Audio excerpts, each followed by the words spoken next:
Hi, welcome to Code Eureka. ഇന്ന് നമ്മൾ നോക്കുന്നത് C++ൽ കോമൺ ആയിട്ട് യൂസ് ചെയ്യുന്ന ഡേറ്റ ടൈപ്സിനെ പറ്റിയിട്ടാണ്. നമ്മൾ ഏതൊരു പ്രോഗ്രാമിംഗ് ലാംഗ്വേജ് ആയാലും നമ്മൾ ഡേറ്റാസ് യൂസ് ചെയ്യാൻ വേണ്ടി വേരിയബിൾസ് ആണ് യൂസ് ചെയ്യുന്നത്. ടെമ്പററി ഡേറ്റാസ് സ്റ്റോർ ചെയ്ത് വെക്കാൻ വേണ്ടി നമ്മൾ വേരിയബിൾസ് യൂസ് ചെയ്യും. അപ്പോൾ വേരിയബിൾസ് നമ്മൾ യൂസ് ചെയ്യുന്നതിന് മുന്നേ ജസ്റ്റ് ഡിക്ലെയർ ചെയ്യും. ഏത് ഡേറ്റ ടൈപ്പ് ആണോ യൂസ് ചെയ്യുന്നത് ആ ഡേറ്റ ടൈപ്പ്, പിന്നെ ആ വേരിയബിളിൻ്റെ നെയിം, പിന്നെ എന്തെങ്കിലും വാല്യൂ അസൈൻ ചെയ്യാനുണ്ട് ആ വാല്യൂ വെബിലേക്ക് അസൈൻ ചെയ്യും. അങ്ങനെയാണ് നമ്മളൊരു വേരിയബിൾസ് യൂസ് ചെയ്യുന്നത്. അപ്പം നമ്മൾ കോമൺ ആയിട്ട് C++ൽ യൂസ് ചെയ്യുന്ന ഡേറ്റ ടൈപ്പ് ഏതൊക്കെയാണെന്നാണ് നമ്മൾ നോക്കുന്നത്. അതിൽ ഏറ്റവും കോമൺ ആയിട്ട് നമ്മൾ യൂസ് ചെയ്യുന്നത് ഇൻറ്റ് എന്ന് പറഞ്ഞ ഡേറ്റ ടൈപ്പാണ്. ഈ ഡേറ്റ ടൈപ്പ് നമ്മൾ യൂസ് ചെയ്യുന്നത് ഈ ഇൻറ്റീജർ വേരിയബിൾസിനെ ഡിക്ലെയർ ചെയ്യാൻ വേണ്ടിയിട്ടാണ് കൂടുതലും. അതായത് വോൾ നമ്പർ വരുന്ന, അതായത് ഡെസിമൽ പാർട്ട് ഇല്ലാത്ത നമ്പറുകൾ സേവ് ചെയ്യേണ്ട വേരിയബിൾസിനാണ് നമ്മൾ ഇൻറ്റ് എന്ന് പറഞ്ഞ ഡേറ്റ ടൈപ്പ് യൂസ് ചെയ്യുന്നത്. അപ്പോൾ ഡെസിമൽ പാർട്ട് ഇല്ലാത്തതെന്ന് പറയുമ്പോൾ 1, 2, 3 അങ്ങനെ തുടങ്ങുന്ന നമ്പേഴ്സ്, അതുപോലെ ഒരു 100, 200 അതിന് ഡെസിമൽ പാർട്ട് വരില്ല, പോയിന്റ് കഴിഞ്ഞിട്ടുള്ള പാർട്ട് വരത്തില്ല. അങ്ങനെ പോയിന്റൂടെ ചേർത്ത് വരുന്ന നമ്പേഴ്സ് നമ്മൾ ഒരു വേരിയബിളിൽ സ്റ്റോർ ചെയ്യണമെങ്കിൽ ആ വേരിയബിളിനെ നമ്മൾ ഫ്ലോട്ട് എന്ന് പറഞ്ഞ ഒരു ഡേറ്റ ടൈപ്പ് ഉപയോഗിച്ചിട്ടായിരിക്കും നമ്മൾ സേവ് ചെയ്യുന്നത്. ഫ്ലോട്ടിന്റെ അകത്ത് നമുക്ക് ഡെസിമൽ പാർട്ട് നമുക്ക് സ്റ്റോർ ചെയ്യാൻ പറ്റും. 3.14 അങ്ങനെ നമുക്ക് യൂസ് ചെയ്യാനായിട്ട് പറ്റും. അതല്ല ഇനി 3.1456 അങ്ങനെ ഒരു വലിയ നമ്പറാണ് വരുന്നതെങ്കിൽ ഫ്ലോട്ടിൽ നമുക്ക് ലിമിറ്റേഷൻസ് ഉണ്ട്. അതിൻ്റെ മെമ്മറിയും കുറവാണ്, ലിമിറ്റേഷൻസ് ഉണ്ട്. അത് നമുക്ക് 7 ഡിജിറ്റ് വരെ, നമുക്ക് 7 ഡെസിമൽ പോയിന്റ് വരെ നമുക്ക് ഫ്ലോട്ടിൽ സേവ് ചെയ്യാനായിട്ട് പറ്റത്തുള്ളൂ. അപ്പോൾ നമ്മൾ കുറച്ചുകൂടെ വലിയ ഡേറ്റ ടൈപ്പ് ഡബിൾ യൂസ് ചെയ്യും. അപ്പോൾ അതിൻ്റെ അകത്ത് 3.1456 കുറേ ഡെസിമല് നമുക്ക് സേവ് ചെയ്ത് വെക്കാനായിട്ട് പറ്റും. അങ്ങനെയുള്ള വേരിയബിൾസിനെ നമ്മൾ ഡബിൾ എന്ന് പറഞ്ഞ് ഡിക്ലെയർ ചെയ്യും. പിന്നെ നമുക്ക് ചില ഉപയോഗത്തിൽ നമുക്ക് ട്രൂ ഫോൾസ് എന്ന് പറഞ്ഞ വാല്യൂസ് നമുക്കൊരു വേരിയബിൾ സ്റ്റോർ ചെയ്ത് വെക്കേണ്ടതായിട്ട് വരും. അങ്ങനെ വരുന്ന വേരിയബിളിനെ നമ്മൾ ബൂൾ എന്ന് പറഞ്ഞ ഡേറ്റ ടൈപ്പ് വെച്ചിട്ടായിരിക്കും ഡിക്ലെയർ ചെയ്യുന്നത്. ബൂൾ അതിൽ ട്രൂവും ഫോൾസും 1 or 0 എന്ന് പറഞ്ഞ് ഡിനോട്ട് ചെയ്യും. അതായിരിക്കും നമ്മൾ യൂസ് ചെയ്യുന്നത്.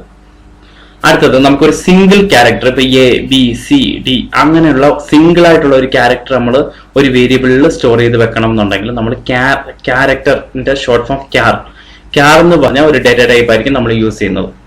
അതിൻ്റെ അകത്ത് ഒറ്റ ഒരു ലെറ്റർ മാത്രം നമുക്ക് സേവ് ചെയ്യാൻ വെക്കാൻ പറ്റുള്ളൂ. അതിൻ്റെ അകത്ത് നമുക്ക് ഇപ്പം നമ്പറും ക്യാരക്ടറായിട്ട് വേണമെങ്കിൽ സേവ് ചെയ്ത് വെക്കാം. ഏതൊരു നമുക്ക് ലെറ്ററും നമുക്ക് അതിൻ്റെ അകത്ത് സേവ് ചെയ്ത് വെക്കാം. 1 ആണെങ്കിൽ 1 നമ്മൾ 1 എന്ന് കൊടുക്കുക. അത് പക്ഷേ ക്യാരക്ടറായിട്ടായിരിക്കും അതിൻ്റെ അകത്ത് സേവ് ആയിരിക്കുന്നത്, വാല്യൂ ആയിട്ടായിരിക്കത്തില്ല, ക്യാരക്ടറായിട്ടായിരിക്കും അത് സേവ് ആയിട്ടിരിക്കുന്നത്. ഏത് വാല്യൂ ഒറ്റ ഒരു സിംഗിൾ ക്യാരക്ടർ നമുക്ക് സേവ് ചെയ്യാൻ വേണ്ടിയിട്ടാണ് ക്യാർ എന്ന് പറഞ്ഞാൽ നമ്മൾ ആ ഡേറ്റ ടൈപ്പ് യൂസ് ചെയ്യുന്നത്. ഇനി ഒരു മെസ്സേജ് നമുക്ക് സേവ് ചെയ്ത് വെക്കണം, ഒരു വലിയ മെസ്സേജ്, ഒന്നോ അതിലധികമോ ലെറ്റേഴ്സ് വരുന്ന ഒരു വലിയ മെസ്സേജ് നമുക്ക് സേവ് ചെയ്ത് വെക്കണമെങ്കിൽ സ്ട്രിങ് എന്ന് പറഞ്ഞ ഡേറ്റ ടൈപ്പ് നമുക്ക് യൂസ് ചെയ്യാം. നെക്സ്റ്റ് നമുക്ക് ഒരു പ്രോഗ്രാമിൽ എങ്ങനെ നമുക്ക് ഇത് യൂസ് ചെയ്യാൻ നോക്കാം. ഇത് കോഡ് ബ്രൗസറിൽ ഞാനൊരു കൺസോൾ ആപ്ലിക്കേഷൻ ഓപ്പൺ ആക്കിയതാണ്. ഇതിൽ നിങ്ങൾ ആദ്യം കാണുന്നത് ഒരു ഹെഡർ ഫയലാണ്. ഇത് IOStream എന്ന് പറഞ്ഞ ഒരു ഹെഡർ ഫയലാണ്. ഇത് വെച്ചിട്ടാണ് നമ്മൾ ഇൻപുട്ട് ഔട്ട്പുട്ട് ഓപ്പറേഷൻസ് ഒക്കെ ചെയ്യുന്നത്. ഈ നെയിം സ്പേസ് സ്റ്റാൻഡേർഡ് എന്ന് കാണിക്കുന്നത് ഈ IOStreamനുള്ളിലുള്ള ഒരു നെയിം സ്പേസ് ആണ്. ഇത് നമ്മൾ ലേറ്റർ ഡീറ്റെയിൽ ആയിട്ട് ഡിസ്കസ് ചെയ്യും.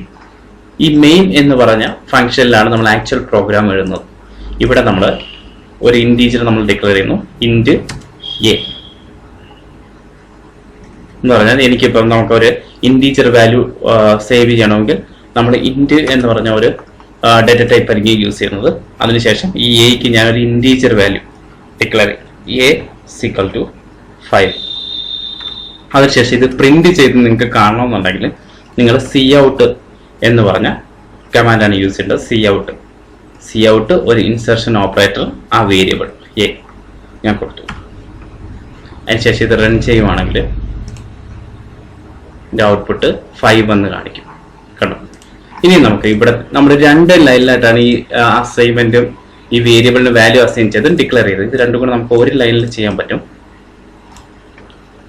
അതിന് നമ്മളതായിട്ട് ഇവിടെ തന്നെ ഈ ഇൻറ്റ് A എന്ന് കൊടുത്തതിന് ശേഷം 5 എന്ന് കൊടുത്തു കഴിഞ്ഞാൽ നമുക്ക് അവിടെ തന്നെ ഇത് പ്രിന്റ് ചെയ്യാനായിട്ട്, ഇത് ആ വേരിയബിൾ അസൈൻ ചെയ്യാനായിട്ട് പറ്റും. വേരിയബിളിന് ഒരു വാല്യൂ അസൈൻ ചെയ്യാനായിട്ട് പറ്റും. അതുപോലെ ഇവിടെ ഒരു മെസ്സേജ്, നമുക്ക് ഒരു മെസ്സേജും കൂടെ കാണിക്കണമെന്നുണ്ടെങ്കിൽ ഇവിടെ വീണ്ടും ഒരു ഇൻസെർഷൻ ഓപ്പറേറ്റർ കൊടുത്തിട്ട് ഈ ഇൻസെർഷൻ ഓപ്പറേറ്ററിന്റെ ഇടയിലായിട്ട് നമുക്കൊരു ഡബിൾ കോട്ട്സ് മെസ്സേജ് കൊടുക്കാൻ പറ്റും.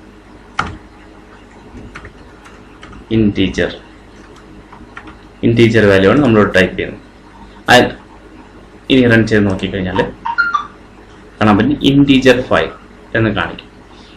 ഇനി വരുന്ന വാല്യൂസ് നെക്സ്റ്റ് ലൈനിൽ വരണമെങ്കിൽ ഇതിൻ്റെ അവസാനം വീണ്ടും ഒരു ഇൻസെർഷൻ ഓപ്പറേറ്റർ കൊടുക്കുക, end line എന്നുള്ളതിന് end l എന്ന് പറയുന്ന കമാൻഡ് യൂസ് ചെയ്യും. ഇനി നമ്മൾ പ്രിന്റ് ചെയ്യുന്ന അടുത്ത ലൈനിലായിരിക്കും വരുന്നത്. ഇനി നമുക്കൊരു ഫ്ലോട്ട് വാല്യൂ പ്രിന്റ് ചെയ്ത് നോക്കാം. അടുത്തത് ഫ്ലോട്ട്. അതിന് നമ്മൾ കൊടുക്കുന്ന ഡാറ്റ ടൈപ്പ് ഫ്ലോട്ടാണ്. ഫ്ലോട്ട് ഒരു വേരിയബിൾ ബി സീക്വൽ ടു ഞാനൊരു 3.14 പറഞ്ഞൊരു വാല്യൂ കൊടുത്തു. അതിനുശേഷം ഞാനത് സി ഔട്ട് ചെയ്യുന്നു, ഒരു മെസ്സേജ് ടൈപ്പ് ചെയ്യുന്നു ഫ്ലോട്ട്. അതിനുശേഷം വീണ്ടും ഇൻസെർഷൻ ഓപ്പറേറ്റർ കൊടുത്തതിന് ശേഷം ബി പ്രിന്റ് ചെയ്യിക്കുന്നു. അതിനുശേഷം നെക്സ്റ്റ് ലൈൻ എൻഡ് ലൈൻ എന്ന് പറഞ്ഞ കമാൻഡ് കൊടുക്കുന്നു നെക്സ്റ്റ് ലൈനിൽ വരാൻ വേണ്ടിയിട്ട്. അതിനുശേഷം ഞാൻ പ്രിന്റ് ചെയ്ത് നോക്കുന്നു. ഇപ്പം ഇൻറ്റീജർ 5 വന്നു, ഫ്ലോട്ട് 3.14. ഇനി എനിക്ക് കുറച്ചുകൂടെ വലിയൊരു ഡെസിമൽ പാർട്ടുള്ള നമ്പർ പ്രിന്റ് ചെയ്യണമെന്നുണ്ടെങ്കിൽ ഞാൻ ഡബിൾ എന്ന് പറഞ്ഞ ഡാറ്റ ടൈപ്പ് യൂസ് ചെയ്യും. ഡബിൾ സി എന്ന് കൊടുത്തു. അതിനുശേഷം ഞാനൊരു 5.12345 കൊടുത്തു. അതിനുശേഷം സി ഔട്ട് ചെയ്യുന്നു. സി ഔട്ട് ഇൻസെർഷൻ ഓപ്പറേറ്റർ ഒരു മെസ്സേജ് ഡബിൾ കൊടുത്തു, സെമിക്കോളൻ കൊടുക്കുന്നു. അതിനുശേഷം സി എന്ന് പറഞ്ഞ വാല്യൂ പ്രിന്റ് ചെയ്യുന്നു. നെക്സ്റ്റ് ലൈൻ വരാൻ വേണ്ടി എൻഡ് ലൈൻ കൊടുത്തു, സെമിക്കോളൻ.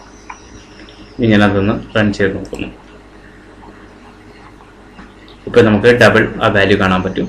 ഇപ്പം ഇൻറ്റീജർ വന്നു. ഇനി നമ്മൾ നെക്സ്റ്റ് നോക്കുന്നത് ഒരു ക്യാരക്ടർ പ്രിന്റ് ചെയ്യാനായിട്ടുള്ള ഡാറ്റ ടൈപ്പാണ് ക്യാർ കൊടുക്കുന്നു. നമ്മൾ ഡി എന്ന് പറഞ്ഞ വേരിയബിളിൽ ഒരു ക്യാരക്ടർ ഒരു സിംഗിൾ കോഴ്സിലാണ് ക്യാരക്ടർ കൊടുക്കുന്നത്. ഞാൻ എ എന്ന് പറഞ്ഞ ഒരു ക്യാരക്ടർ അതിലേക്ക് സേവ് ചെയ്ത് വെക്കുന്നു. അതിനുശേഷം സെമിക്കോളം കൊടുക്കണം. നമ്മുടെ C++ൽ എല്ലാത്തിൻ്റെയും എൻഡിൽ ഈ സെമിക്കോളം മസ്റ്റാണ്. പ്രിന്റ് ചെയ്ത് നോക്കാം. സി ഔട്ട് ക്യാരക്ടർ കോഴ്സ് വേണം കൊടുക്കാൻ, ഡബിൾ കോഴ്സിൽ കൊടുക്കണം. മെസ്സേജ് കമാൻഡ് കൊടുക്കുന്നു. നമുക്കൊന്ന് റൺ ചെയ്ത് നോക്കാം. ഇപ്പൊ ക്യാരക്ടർ എന്ന് പ്രിന്റ് ചെയ്തിട്ടുണ്ട്. നെക്സ്റ്റ് നമുക്കൊരു സ്ട്രിങ് നമുക്കൊന്ന് സേവ് ചെയ്ത് നോക്കാം. സ്ട്രിങ് ഞാൻ എന്ന് പറഞ്ഞു കൊടുക്കുന്നു. അതിനുശേഷം ഞാൻ സ്ട്രിങ് കൊടുക്കുമ്പോൾ ഡബിൾ കോട്ട്സിൽ വേണം നമ്മൾ കൊടുക്കാനായിട്ട്. This is my message. ഒരു വലിയ മെസ്സേജ് നമുക്ക് ടൈപ്പ് ചെയ്ത് സ്റ്റോർ ചെയ്യാൻ വേണ്ടിയിട്ടാണ് സ്ട്രിങ് നമ്മൾ യൂസ് ചെയ്യുന്നത്. ഒന്നിലധികം ക്യാരക്ടറുകൾ ഒരുമിച്ച് സേവ് ചെയ്യാൻ വേണ്ടി നമ്മൾ ഈ സ്ട്രിങ് യൂസ് ചെയ്യും. അപ്പോൾ ഇവിടെ നമുക്ക് ഒരു വ്യത്യാസം നിങ്ങൾ നോട്ട് ചെയ്യേണ്ടത്, ക്യാരക്ടർ കൊടുക്കുമ്പോൾ നമ്മൾ സിംഗിൾ കോട്ട്സിലും ഒരു സ്ട്രിങ് സേവ് ചെയ്യുമ്പോൾ ഡബിൾ കോട്ട്സിലും വേണം ഇവിടെ നമ്മുടെ മെസ്സേജ് കൊടുക്കാനായിട്ട്. അത് ശ്രദ്ധിക്കണം. അതിനുശേഷം നമുക്കിതൊന്ന് സി ഔട്ട് ചെയ്ത് നോക്കാം. സി ഔട്ട് എന്നോട് കൊടുത്തേക്കും. നമുക്കിതൊന്ന് റൺ ചെയ്ത് നോക്കാം. ഇത്രയുമാണ് നമ്മൾ ഇന്ന്